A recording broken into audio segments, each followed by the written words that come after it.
Good morning बच्चों।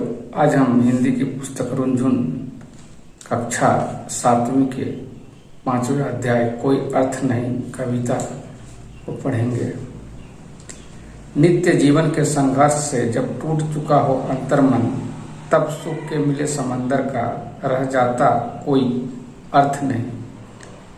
इस कविता में कवि कहते हैं, अगर इंसान अपने रोज दिन के संघर्षों से टूट जाता है और अंदर से बिखर जाता है, तब उसके बाद जो सुख का उसे समुंदर मिलता है तो उसका कोई जिंदगी में अर्थ नहीं रह जाता है।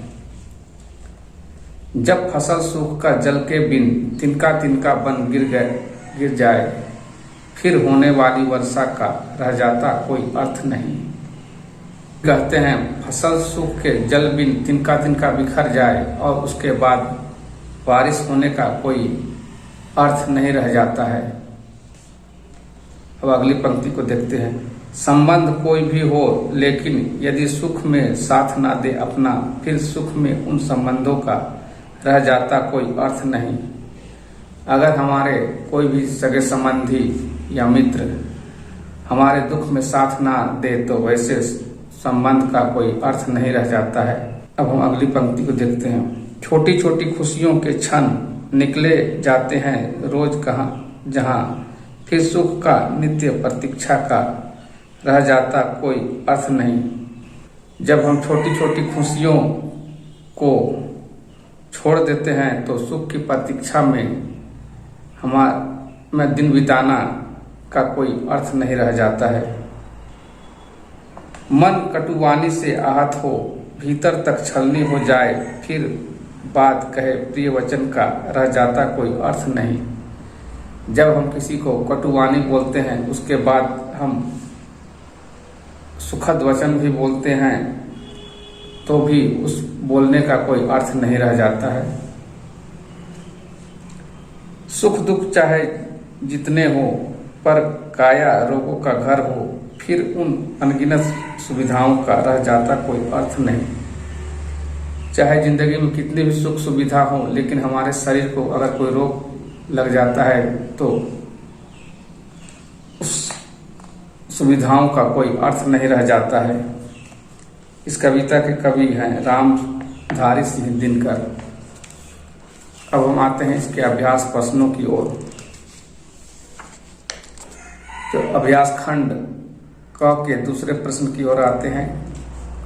दूसरे प्रश्न का क नंबर का हम प्रश्न देखते हैं। इस कविता के रचनाकार कौन है? तो इस कविता के रचनाकार रामधारी सिंह दिनकर है। ख नंबर का प्रश्न हम देखते हैं। हमारा अंतर मन किस कारण से टूट जाता है? इसका उत्तर हुआ, हमारा अंतर मन जीवन में होने वाले संघर्षों के कारण टूट सकता है। अब ग नंबर का प्रश्न देखते हैं। वर्षा न होने पर फसल की क्या दशा होती है? तो इसका उत्तर हुआ, वर्षा न होने पर फसल सूखकर जमीन में गिर जाता है। अब ग नंबर के हम प्रश्न की ओर देखते हैं। हमारा मन कब आहत हो जाता है?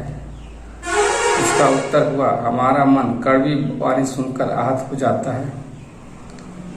अभ्यास खंड ख में कविता की कुछ छूटे हुए शब्द दिए गए हैं, उसको छात्र कविता देखकर भर सकते हैं। अब हम इसके दूसरे प्रश्न की ओर आते हैं। अपार सुख का कब अर्थ नहीं रह जाता है? तो इसका उत्तर, अपार सुख का अर्थ जब मनुष्यों के जीवन के संघर्षों से मन टूट जाए तब कोई अर्थ नहीं रह जाता है। अब ख नंबर के प्रश्न की ओर आते हैं। हमें अपने सगे संबंधियों से क्या अपेक्षा रहती है? इसका उत्तर हुआ, हमें अपने सगे संबंधियों से यह अपेक्षा रहती है कि सुख दुख में हमारी मदद करेंगे। ग नंबर के प्रश्न की ओर आते हैं। हमारे सुख साधन कब बेकार रह जाते हैं? जब हमारा शरीर रोगों का शिकार हो जाता है तब हमारे सुख साधन बेकार रह जाते हैं। अब आते हैं अभ्यास खंड क। पाठांश पढ़कर संक्षिप्त उत्तर दीजिए।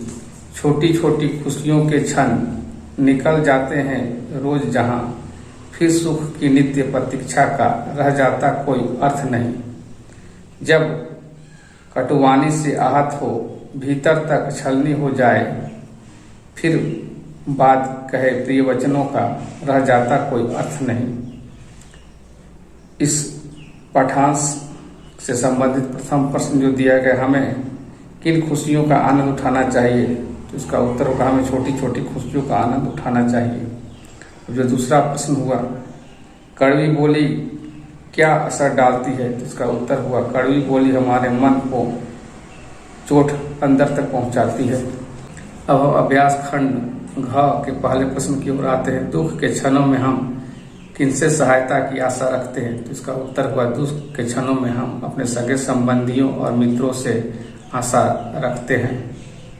अब दूसरा जो प्रश्न हुआ, वर्षा का होना किसानों के लिए क्यों आवश्यक है, इसका उत्तर हुआ वर्षा का होना फसलों की खेती के लिए आवश्यक है। अब हम आते हैं अभ्यास खंड अंग के पहले प्रश्न की ओर। इन प्रश्नों के विलोम शब्द लिखिए। क नंबर का जो शब्द दिया है सुख, इसका विलोम शब्द होगा दुख।